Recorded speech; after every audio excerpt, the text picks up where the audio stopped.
बिस्मिल्लाहिर्रहमानिर्रहीम। अस्सलामु अलैकुम स्टूडेंट्स, उम्मीद है आप सब लोग खैरियत से होंगे।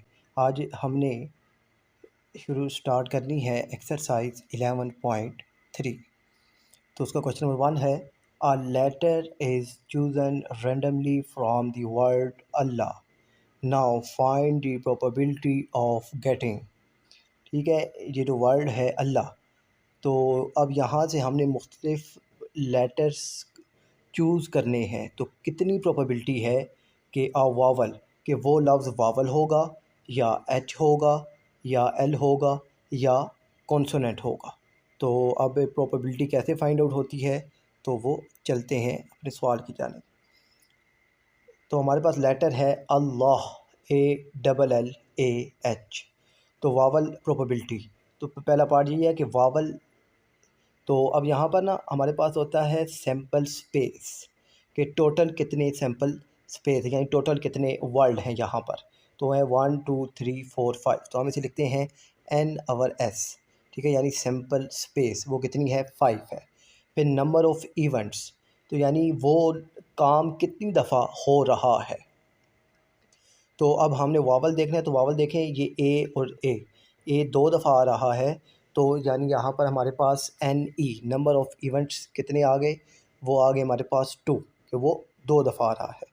प्रोबेबिलिटी ऑफ इवेंट, अब PE हमने मालूम करना है कि इस इवेंट की, इवेंट से मुराद क्या है, वावल नंबर, तो उसकी प्रोबेबिलिटी क्या है। तो उसका फार्मूला होता है PE इक्वल है NE/NS, यानी number of events divided sample space. तो नंबर ऑफ़ इवेंट्स हमारे पास कितने हैं, 2 हैं, सैम्पल स्पेस है हमारे पास 5, तो 2/5 प्रोबेबिलिटी है वावल लफ्ज़ आने की।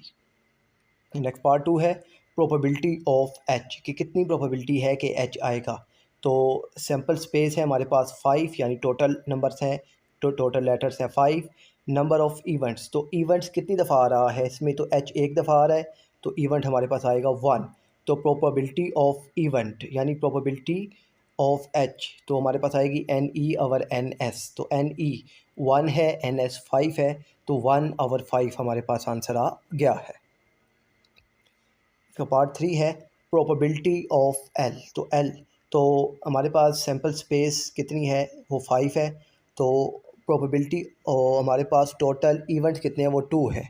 अब यहाँ देखें, तो अल्लाह 2 दफ़ा आ रहा है एल, तो एल 2 दफ़ा आ रहा है, तो यहाँ पर यहाँ भी आप देखें कि एल 2 दफ़ा है, तो इवेंट आ गए हमारे पास 2, तो प्रोबेबिलिटी ऑफ इवेंट। तो यहाँ पर जो ई है ना, ई की जगह आप ये भी लिख सकते हैं प्रोबेबिलिटी ऑफ एल। तो ये वो फार्मूला होता है NE/NS। तो इवेंट कितनी दफ़ा आ रहा है, 2 दफ़ा, और सैम्पल स्पेस कितनी है, 5, तो 2/5% प्रोबेबिलिटी है कि एल आएगा। प्रोबेबिलिटी ऑफ कॉन्सोनेंट्स, तो हमारे पास ये लफ्ज़ है अल्लाह, ALLAH, तो ये ए और ये ए वावल, तो AEIOU ये वावल्स होते हैं। तो इन पांचों को निकाल के बाकी जितने भी अल्फ़ाबेट्स हैं वो सारे के सारे हमारे पास कॉन्सोनेंट्स होते हैं। तो यहाँ ये देखें, ये एल, जे एल और ये एल कॉन्सोनेंट्स हमारे पास कितने हैं, 3, तो NE हमारे पास आ जाएगा 3, और NS ये हमारे पास है 5, तो प्रोबेबिलिटी आएगी 3/5 इवन डिवाइडेड, यानी NE/NS, तो 3/5 प्रोबेबिलिटी है कि कॉन्सोनेंट आ सकता है। उम्मीद है कि ये क्वेश्चन आपको समझ आ गया होगा। क्वेश्चन नंबर 2 है, a garment factory shipped an order which contains 7,000 jackets, 2,000 sweaters and 3,000 trousers, in which 7 trousers, 5 jackets and 9 sweaters are faulty. If the quality inspector unpacked one item at random, find the probability that it is। एक garment factory है जिसने 7,000 jackets, 2,000 sweaters और 3,000 trousers एक एक container में packed किए हैं। तो अब 7 ट्राउज़र्स, 5 जैकेट्स और 9 स्वेटर्स ख़राब हैं। तो अब क्वालिटी इंस्पेक्टर ने एक बॉक्स को ओपन किया है, तो कितना % चांस है कि ट्राउज़र के वो ट्राउज़र होगा, नॉट जैकेट, जैकेट नहीं होगी, और फॉल्टी आइटम के वो आइटम फॉल्टी होगा। तो चलते हैं, गिवन डाटा है हमारे पास, number of jackets 7000, number of sweaters 2000, number of trousers हैं 3000। तो टोटल आइटम्स हमारे पास कितने आ गए 12000। टोटल फॉल्टी आइटम कितने हैं 7 + 5 + 9, तो ये हमारे पास आ गए 21। ठीक है ना, ये फॉल्टी आइटम्स ये भी गिवन है, ये 7, 5 और 9, इन सबको ऐड किया तो ये आ गए हमारे पास 21। अब फाइंड डाटा के क्या करना है हमने, probability of trouser, probability not a jacket, probability of faults items. तो मालूम करते हैं। तो प्रोबेबिलिटी ऑफ ट्राउज़र, तो एन ई, तो एन ई, तो यानी सैम्पल्स ऑफ ट्राउज़र्स हमारे पास कितने हैं 3000 हैं। तो 3000 डिवाइडेड टोटल सैम्पल स्पेस, तो वो है हमारे पास 12000। ये कहाँ से आया, तो ये हमने इन तमाम आइटम्स को ऐड किया तो ये हमारे पास 12000 आ गया। 3000 डिवाइडेड 12000, तो ये इन दोनों को आपने कैलकुलेटर में डिवाइड करना है तो आपके पास आंसर आएगा 1/4।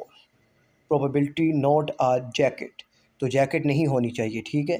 तो जैकेट नहीं है तो फिर हमारे पास टोटल सैंपल, तो अब जैकेट नहीं है तो वो स्वेटर भी हो सकती है और ट्राउज़र भी हो सकता है। तो ये हमारे पास कितने आ गए 3 + 2 5000। तो ये हमारे पास आ गए number of event 5000, total space है हमारे पास 12000। तो इसकी प्रोबेबिलिटी है 5/12% चांस है, प्रोबेबिलिटी है कि वो जैकेट नहीं होगी। प्रोबेबिलिटी ऑफ फॉल्टी आइटम, तो फॉल्टी जो वो वो हमारे पास कितने हैं 21 डिवाइडेड टोटल, तो टोटल है 12000।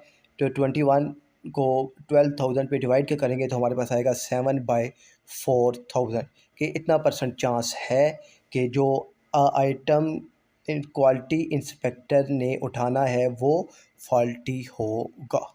उम्मीद है कि ये क्वेश्चन भी आपको समझ आ गया होगा। क्वेश्चन नंबर 3 है, a number wheel is divided into 8 equal sector. एक नंबर व्हील है जिसको 8 इक्वल पार्ट में डिवाइड किया गया है। Sector labelled as pansy, lily, orchid, tulip, jasmine, rose, marigold and sunflower. तो अब ये जो 8 इक्वल पार्ट्स हैं उनके ये मुख्तलिफ नाम्स हैं। मार्स स्पिन दी व्हील वंस, उसने एक दफ़ा व्हील्स को घुमाया। Find the probability that pointer, के अब वो जो पॉइंटर है, यानी अब वो जो गेम होती है ना, गेम स्पिन वाली गेम, ये आपको तस्वीर में दिखाई दे रही है। तो ये अब ये इस गेम की बात कर रहा है, तो ये पॉइंटर कहाँ जाकर रुकेगा। Support at flower, support at a 4 letter flower name, does not stop at marigold, stop at a 3 letter flower name, stop at a flower name.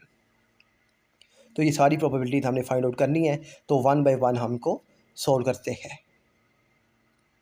तो टोटल सैंपल एन एस हमारे पास 8 है क्योंकि उसने 8 इक्वल पार्ट में इसको divide किए।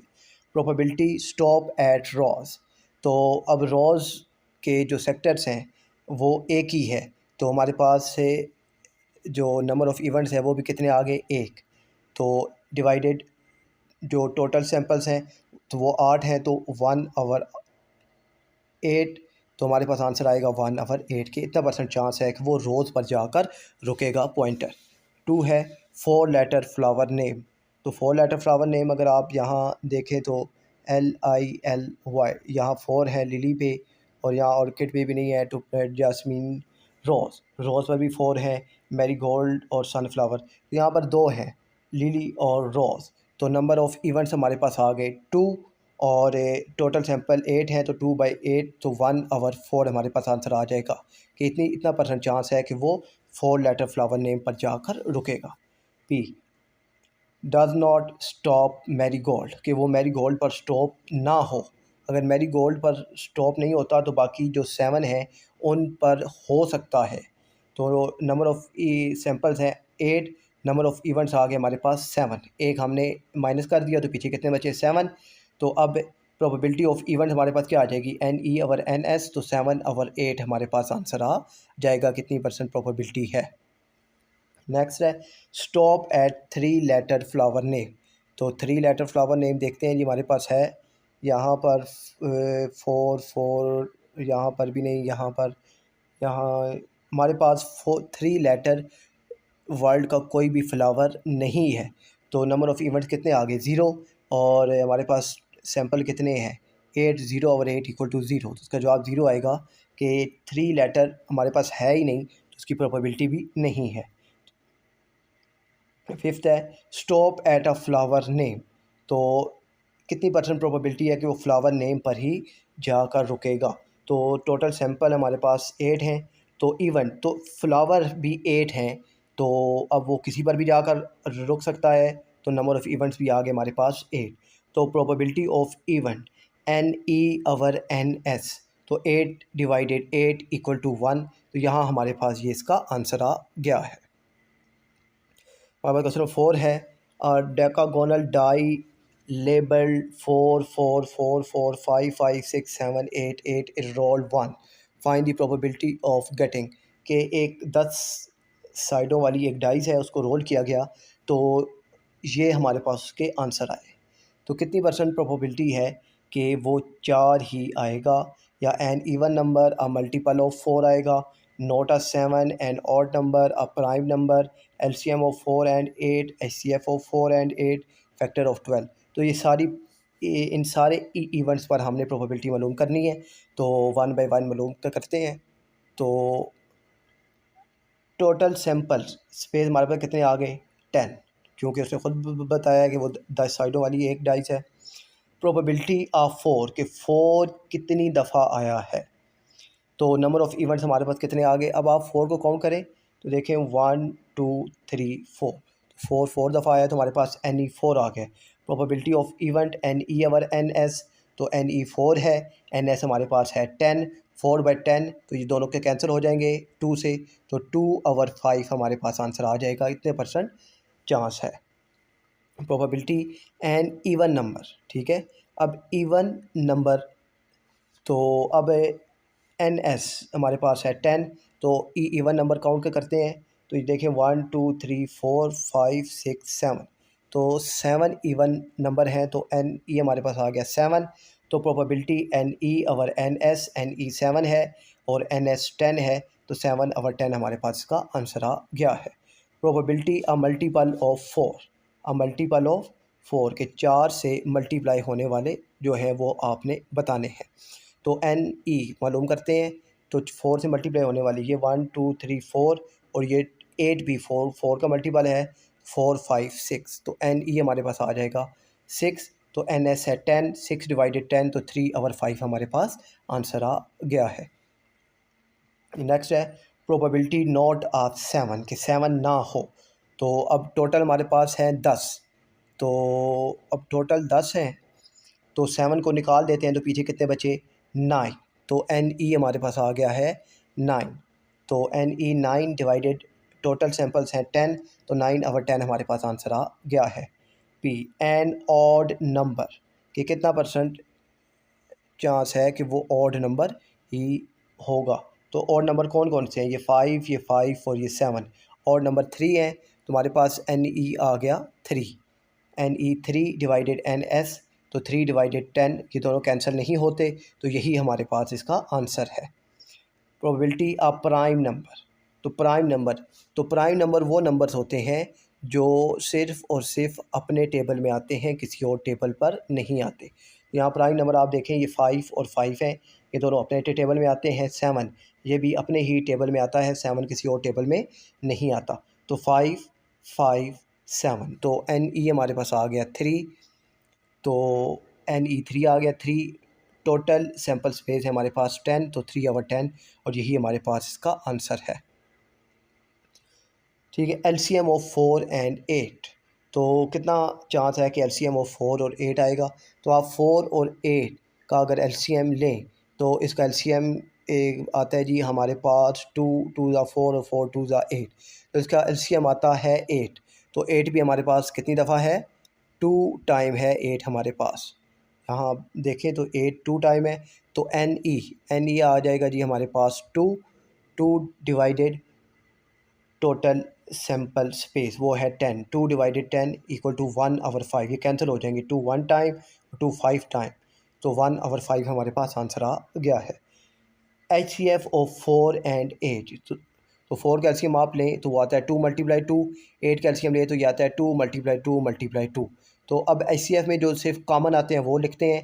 तो यहाँ ये एक कॉमन आ रहा है, एक ये कॉमन आ रहा है, तो 2 और 2 4। तो हमारे पास आ रहा है एचसीएफ 4 और 8 का 4। तो अब एन एस 10 है, एन ई तो 4 कितनी दफ़ा है, 4 हमारे पास 4 टाइम है, तो एन ई हमारे पास 4 आ गया। Probability of even n e divided n s, तो 4 डिवाइडेड 10, तो ये कैंसिल होगा। 2 टाइम 4 और 2 5 टाइम 10, यानी 2 2 ज़ा 4 और 2 5 ज़ा 10, तो 2 और 5 हमारे पास आंसर आ जाएगा। नेक्स्ट है फैक्टर ऑफ 12। तो फैक्टर का मतलब क्या होता है कि वो नंबर के जो 12 को डिवाइड करते हैं। जैसे आप यहाँ 6 को देखें तो 6 डिवाइड करता है, 6 2 ज़ा 12 और 2 1 ज़ा 2, 2 से देखें 2 6 ज़ा 2 3 ज़ा 2 1 ज़ा, फिर 3 से देखें 3 4 ज़ा और 4 1 ज़ा, 4 3 ज़ा और 3 1 ज़ा। यानी फैक्टर का मतलब है कि वो नंबर्स जो 12 को डिवाइड करते हैं, तो वो कौन कौन से हैं, वो 1 है, 2 है, 4 है, 6 है और ख़ुद 12 भी है। तो अब इन फैक्टर ऑफ 12 हमारे पास कितने आ गए, 1 2 3 4 5। तो नंबर ऑफ़ इवेंट्स जो हैं अब वो देखें कि उनमें इनमें से कौन कौन से लफ्ज़ मौजूद हैं। तो चले देखते हैं। तो हमारे पास है यहाँ पर 4 है, 4 टाइम 6 है, तो 4 और एक ये 6, तो ये हमारे पास आ गए 5।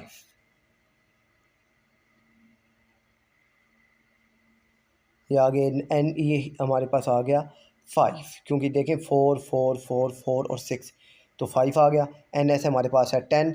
प्रोबेबिलिटी ऑफ इवेंट, अच्छा ये फिर एक दफ़ा बताता हूँ, ये जो ई है ना, ई की जगह आप फैक्टर ऑफ 12 भी लिख सकते हैं। तो प्रोबेबिलिटी ऑफ इवेंट इसी की है ना, तो यहाँ पर ई लिखना है। N e over n s, तो एन ई हमारे पास 5 है डिवाइडेड एन एस है हमारे पास 10, तो 5 1 ज़ा 5 2 ज़ा, तो 1 अवर 5, यही हमारा आंसर है। उम्मीद है कि ये क्वेश्चन आपको अच्छे तरीके से समझ आ गया होगा। नेक्स्ट है हमारे पास question number 5। A 1 digit whole number is chosen at random. तो अब होल नंबर हैं 1 डिजिट्स, तो होल नंबर स्टार्ट होते हैं 0 से। तो अब कहता है जी 1 डिजिट्स, तो आप 9 तक जाएं और 10 हो जाता है 2 डिजिट्स 1 और 0। तो हमने 1 डिजिट नंबर तक रहना है, यानी 0 से 9 तक। Find probability that it is less than 5 greater than 10, note the largest 1 digit number, additive identity of whole number, multiplicative identity of real number, factor of 9, HCF of 3 and 5, note a prime number। तो ये सारी चीज़ें हमने मालूम करनी है, तो 1 bye 1 सारी चीज़ें मालूम करते हैं। तो आपने अभी तक अगर चैनल को सब्सक्राइब नहीं किया तो प्लीज़ चैनल को सब्सक्राइब कर दीजिए और इस वीडियो को अपने दोस्तों से लाजमी शेयर कीजिएगा। तो 1 डिजिट होल नंबर, तो यह होते हैं हमारे पास 0 1 2 3 4 5 6 7 8 9। तो अब एन एस सिंपल स्पेस हमारे पास आ गई 10, क्योंकि यहाँ 9 और ये 0 भी ऐड होगा तो ये हो जाएंगे 10। प्रोबेबिलिटी मालूम करनी है लेस दैन 5, के 5 से कम हो। तो 5 से कम कौन कौन से हैं, 4 है, 3 है, 2 है, 1 है, 0 है, तो ये बनते हैं हमारे पास एन ई आ गया 5। तो P E probability of event, n e over n s, n e हमारे पास 5 है और एन एस ये यहाँ पर है हमारे पास 10।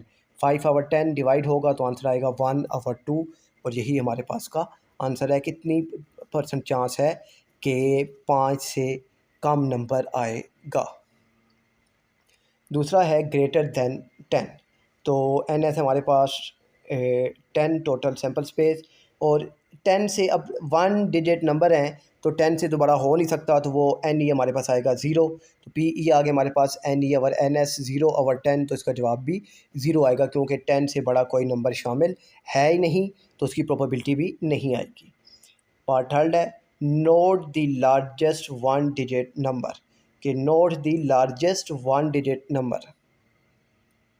तो अब आप यहाँ पर देखें तो अब 9 है, 9 एक 1 डिजिट लार्जेस्ट 1 डिजिट नंबर है, तो बाकी सारे इससे क्या हैं, छोटे हैं। तो एन ई हमारे पास आ जाएगा 9।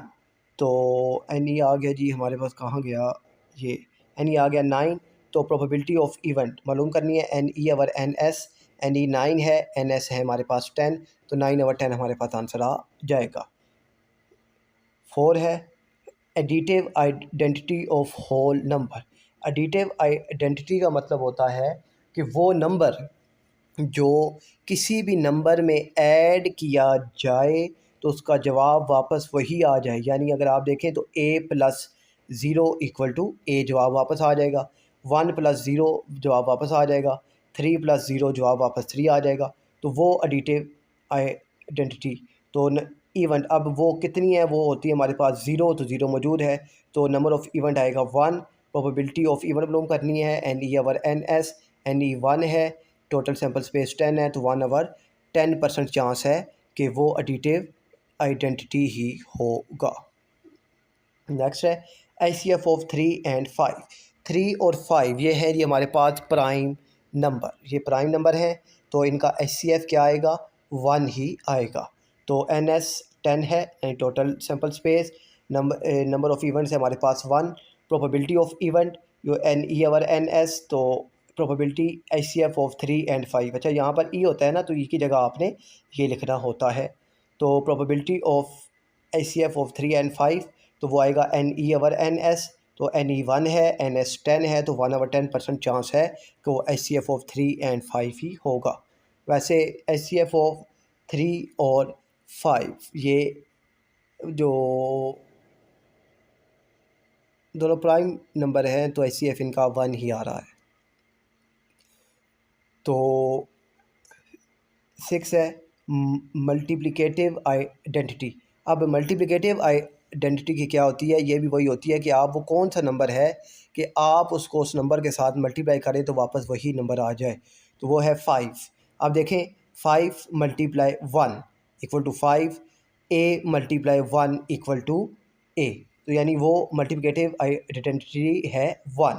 ठीक है, तो अब नंबर ऑफ़ इवेंट 1 भी एक 1 टाइम आ रहा है, तो ये number of event 1। Probability of event तो 1 डिवाइडेड टोटल सैम्पल स्पेस वो है 10, तो 1/10% चांस है कि वो मल्टीप्लिकेटिव आइडेंटिटी ही होगी। नेक्स्ट है नॉट अ प्राइम नंबर। तो टोटल हमारे पास सैम्पल स्पेस है वो है 10। अब देखें 0 1 2 3 4 5 6 7 8 9, तो अब इनमें नॉट अ प्राइम नंबर, तो प्राइम नंबर वो होते हैं जो सिर्फ अपने टेबल में आते हैं, वो है 2 3 5 7। ठीक है ना, ये वो नंबर हैं 7 5 3 2। ठीक है, ये 6 के नीचे लाइन है, तो इसको नहीं समझिएगा क्योंकि 6 2 के टेबल में भी आता है और 3 के टेबल में भी आता है। ठीक है, तो हमारे पास अब NE कितने आ गए कि प्राइम नंबर ना हो, तो वो आप काउंट करें 0 1 2 3 4 5, 1 2 3 4 5 और 6, तो NE हमारे पास आ गया 6। तो probability of event NE 6 NS 10, तो 6/10 = 3/5 हमारे पास आंसर आ जाएगा। ये 2 के टेबल के साथ कैंसिल हो रहा है। ठीक है ना, 2 3 टाइम, 2 5 टाइम, तो 3/2 आंसर आ रहा है। नेक्स्ट है फैक्टर ऑफ 9। तो फैक्टर ऑफ 9 का मतलब कि वो नंबर्स जो 9 के टेबल में आते हैं या वो नंबर्स जो 9 को डिवाइड करते हैं, ये भी आप कह सकते हैं, बल्कि होता भी यही है। तो NS टोटल सैम्पल स्पेस 10 है, तो 139 नंबर ऑफ़ इवेंट्स हमारे पास कौन से हैं, 139। तो नंबर ऑफ़ इवेंट तो ये तीनों लफ्ज़ आ रहे हैं, तो ये हमारे पास NE आ गया 3। तो probability of event NE over NS, probability of factor of 9 हमारे पास आ गया NE 3 है, NS 10 है, तो 3/10 ये डिवाइड नहीं होते, तो यही हमारे पास का आंसर है। उम्मीद है कि ये क्वेश्चन भी आपको समझ आ गया होगा। क्वेश्चन नंबर 6 है अ coin is toss 10 time, complete the given table and answer the questions below the table. तो आपने इस टेबल को कंप्लीट करना है और इस टेबल में हमारे पास इवेंट है हेड और टेल और फ्रीक्वेंसी है 6 और 4। हमने मालूम करनी है रिलेटिव फ्रीक्वेंसी, और रिलेटिव फ्रीक्वेंसी मालूम करने के बाद हमने मालूम करना है what is the expected frequency of getting head if it was toss 520 time, और एक्सपेक्टेड फ्रीक्वेंसी ऑफ टेल मालूम करनी है अगर इसको 305 दफ़ा टॉस किया जाए। तो सबसे पहले रिलेटिव फ्रिक्वेंसी मालूम करते हैं। तो टोटल फ्रिक्वेंसी हमारे पास है 10, relative frequency of head, relative frequency यानी आर एफ से मुराद रिलेटिव फ्रिक्वेंसी ऑफ टेल हमने मालूम करनी है।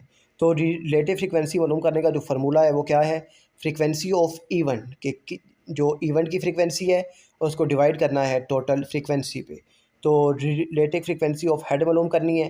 तो अब फ्रिक्वेंसी ऑफ इवेंट, तो हेड की फ्रिक्वेंसी अगर आप यहाँ देखें तो हेड की कितनी है 6, और टोटल कितनी है ये उसने ऊपर बता दिया है 10 टाइम।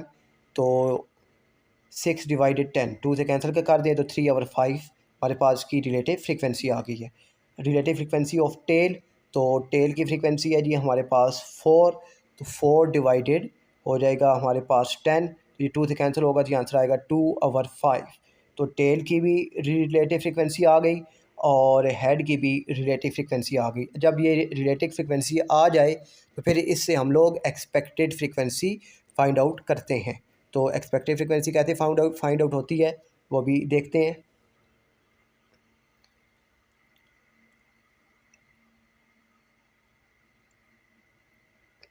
तो expected frequency of getting head if it was toss 520 time, और एक्सपेक्टेड फ्रिक्वेंसी ऑफ टेल मालूम करनी है 305 टाइम अगर टॉस्ट किया जाए। तो एक्सपेक्टेड फ्रिक्वेंसी ऑफ हेड अगर आपने मालूम करनी है तो इसका फार्मूला है टोटल टॉस्ट यानी टोटल कितनी दफ़ा टॉस किया गया है multiply relative frequency of head.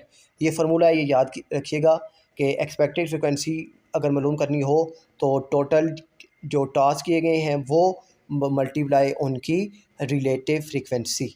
तो टॉस कितनी दफ़ा किया गया है हेड का टॉस किया गया है जी 520 टाइम, और इसकी हेड की रिलेटिव फ्रिक्वेंसी क्या है 3 और 5। तो 3 और 5 को 520 के साथ मल्टीप्लाई कराएंगे तो हमारे पास आंसर आ जाएगा 312। आपने डायरेक्ट इसको कैलकुलेटर में लिखना है। कैसे लिखना है, आपने लिखना है 520 मल्टीप्लाई 3, फिर प्रेस करना है इक्वल, जो आंसर आएगा उसको डिवाइड कर देना है 5 के साथ, तो आपके पास आंसर आ जाएगा। फिर हमने मालूम करनी है एक्सपेक्टेड फ्रिक्वेंसी ऑफ टेल, तो आएगा टोटल टास्क वो 305 दफ़ा के किया गया है। फिर रिलेटिव फ्रिक्वेंसी ऑफ टेल, तो टेल की रिलेटिव फ्रिक्वेंसी है जी हमारे पास 2 और 5, और टास्क किया गया है 305 टाइम। तो अब आपने 305 मल्टीप्लाई 2 और 5 का करना है तो आपके पास आंसर आएगा 122। उम्मीद है कि ये भी आपको समझ आ गया होगा और ये सवाल काफ़ी अहम है, इसकी प्रैक्टिस आपने लाजमी करनी है। क्वेश्चन नंबर 7 है, complete the table and given answer if a die is roll 120 time. Dice को 120 टाइम रोल के किया गया है, तो अब आपने इसकी रिलेटिव फ्रिक्वेंसी मालूम करनी है। तो 1 की भी फ्रिक्वेंसी मौजूद है, 2 की भी, 3 की भी, और नीचे ये फिर इनकी एक्सपेक्टेड जो फ्रिक्वेंसी है वो भी मालूम करनी है, यानी पिछले के क्वेश्चन से मिलता जुलता है। और तो चलें इसको भी सोल्व करते हैं। तो हमारे पास टोटल फ्रिक्वेंसी आ गई 120 टाइम, ये ऊपर उसने यहाँ पर आपको बताया है 120 टाइम रोल किया गया है। तो रिलेटिव फ्रिक्वेंसी 1 2 3 4 5 6 ये हमने मालूम करनी है।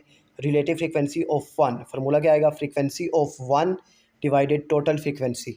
तो फ्रिक्वेंसी ऑफ 1 अगर आप यहाँ देखें तो वो है 15, 15 डिवाइडेड 120, इन दोनों को आपने डिवाइड के करना है तो आपके पास आंसर आएगा 1/8। फिर रिलेटिव फ्रिक्वेंसी ऑफ 2, तो 2 की फ्रिक्वेंसी भी गिवन है 25, तो 25 डिवाइडेड 120 तो आंसर आएगा 5/24। फिर रिलेटिव फ्रिक्वेंसी ऑफ 3, तो 3 की भी फ्रिक्वेंसी गिवन है 15, तो 15 डिवाइडेड 120 तो हमारे पास आंसर आएगा 1/8। इसी तरह 4 की भी फ्रिक्वेंसी मौजूद है 20, 20 को 120 के साथ डिवाइड करेंगे तो 1/6। फिर 5 की भी मौजूद है, यहाँ आ जाएगा 5 की है 30/120 तो ये आएगा 1/4। फिर 6 की भी है 15/120 तो ये आंसर आएगा 1/8। ठीक है ना, यहाँ आप देख लें 4 की 20, 5 की 30 और 6 की भी 15 है। तो रिलेटिव फ्रिक्वेंसी ये सब की हमने मालूम कर ली है। अब एक्सपेक्टेड जो फ्रिक्वेंसी है वो मालूम करनी है 6 की, अगर उसको 6000 टाइम टॉस किया जाए, फिर 1 की अगर 3000 टाइम टॉस किया जाए, और फिर 2 की मालूम करनी है अगर 400 टाइम टॉस किया जाए। तो मालूम क्या करते हैं, फिर रिलेटिव फ्रिक्वेंसी ऑफ 6 मालूम करनी है, फिर 1 और फिर 2 मालूम करनी है। तो चलिए मालूम क्या करते हैं। तो एक्सपेक्टेड फ्रीक्वेंसी का फार्मूला है रिलेटिव फ्रीक्वेंसी मल्टीप्लाई टोटल, यानी रोल टाइम कितनी दफ़ा किया गया है। तो इफ़ेक्टिव फ्रीक्वेंसी ऑफ 6 मालूम करनी है, तो उसके लिए 6 की रिलेटिव फ्रीक्वेंसी मालूम होनी चाहिए, वो है 1/8 और टास्क किया गया है 600 टाइम। तो 1/8 मल्टीप्लाई 6000, तो यहाँ पर इन दोनों को डिवाइड करेंगे तो आंसर आएगा 720। फिर इफ़ेक्टिव फ्रीक्वेंसी ऑफ 1 मालूम करनी है, तो उसकी 1 की रिलेटिव फ्रीक्वेंसी है जी हमारे पास 1 की भी 1/8 है और 6 की भी 1/8 थी। तो 1/8 डिवाइडेड मल्टीप्लाई 3000, तो इन दोनों को डिवाइड के करना है तो आंसर आएगा 375। फिर इफ़ेक्टिव फ्रीक्वेंसी ऑफ 2 मालूम करनी है और 2 की रिलेटिव फ्रीक्वेंसी है हमारे पास, इसको चले देख लेते हैं। तो 2 की आई थी 5/24। तो आपने 5 को मल्टीप्लाई कर 5 और 24 को 400 क्यों है कि इसने 400 दफ़ा टास्क किया है। तो 5 मल्टीप्लाई 400 डिवाइडेड 24, तो 5 को 400 के साथ मल्टीप्लाई करवाना है, तो ये आएगा 5 4 ज़ा 20, ठीक है, और ये 20,000। जो आंसर आएगा उसको 24 पर डिवाइड करवाना है, तो 83 अप्रॉक्सीमेटली आपके पास आंसर आ जाएगा। उम्मीद है कि ये क्वेश्चन भी आपको समझ आ गया होगा। क्वेश्चन नंबर 8 है, there are 6 girls sections of class 9s in a public school named Tella, Orchid, Mawa, Hazel, Zafri and Denham. Only one girl is to be chosen randomly from all section for National Science Olympiad. तो हमारे पास एक 9th class की 6 girls के sections हैं और उसमें से हमने एक गर्ल्स को सिलेक्ट करना है। तो इसके भी मुख्तलिफ पार्ट्स हैं। पार्ट 1 है find the probability of selecting a girl from hassle section. अब जो लड़की हमने सेलेक्ट करनी है वो कितना % चांस है कि वो हैज़ल सेक्शंस की होगी। तो total section of the girl 6 हैं, तो प्रोबेबिलिटी मालूम करनी है सिलेक्टिंग गर्ल फ्राम हैज़ल। तो हैज़ल, तो हर सेक्शन में से एक लड़की को सेलेक्ट किया गया है, तो नंबर ऑफ़ इवेंट्स आएंगे 1 डिवाइडेड टोटल सैंपल, वो कितने हैं 6, तो 1/6 आंसर आ जाएगा। फिर प्रोबेबिलिटी ऑफ 2 है, तो यहाँ पर मालूम करना है find the probability of not selecting a girl from hassle section. तो कितनी % चांस है कि हैज़ल से ना सेलेक्ट की जाए। हैज़ल की अगर जो गर्ल है उसको निकाल दिया जाए तो पीछे सेक्शन बचे 5, तो नंबर ऑफ़ इवेंट्स हमारे पास आ गए 5। टोटल नंबर ऑफ़ सैंपल्स हैं हमारे पास 6, तो 5 डिवाइडेड 6 यही हमारे पास का चांस है कि इतना % चांस है कि वो जो लड़की है वो हैज़ल सेक्शन से नहीं होगी। पार्ट 3 है verify the answer of both part A and B add up the unity. तो प्रोबेबिलिटी मालूम करनी है हमने, add part A and B verify the unity. Part A का आंसर है 1/6 प्लस पार्ट 2 का आंसर है 5/6। अब देखें दोनों के नीचे 6 है, जब नीचे सेम हो तो वो नीचे वैसे एक दफ़ा ही लिखते हैं और ऊपर वाले दोनों को ऐड कर देते हैं। तो 6 नीचे दोनों के नीचे है, वो एक दफ़ा आ गया, ऊपर वाले आपस में ऐड हो गए, तो 1 + 6, तो ये आ गया 6 डिवाइडेड 6 तो 1, तो यहाँ पर यूनिटी वेरीफाई हो रही है। नेक्स्ट पार्ट है if 6 girl are to be selected find expected frequency of selecting from orchid section. तो अब हमें मालूम करना है expected frequency from orchid section. तो अब इफ़ेक्टिव फ्रीक्वेंसी मालूम करनी है। टोटल गर्ल सेलेक्टेड, तो टोटल गर्ल कितनी सेलेक्ट की गई हैं 6, तो टोटल गर्ल्स हैं कितनी, वो भी हैं 6, तो 6 डिवाइडेड 6 = 1, और ये हमारे पास का आंसर आ जाएगा। यहाँ पर ना सवाल पर गौर कीजिएगा जो उसने पार्ट दिया है कि if 6 girl are to be selected, कि 6 की 6 गर्ल्स को सिलेक्ट कर लिया गया है। तो इसका लास्ट पार्ट है E if 60 girls are to be selected what number of girl is expected to be chosen from टेला, कि अगर 60 गर्ल्स को सिलेक्ट किया जाए तो कितना % चांस है कि वो टेला से होगी।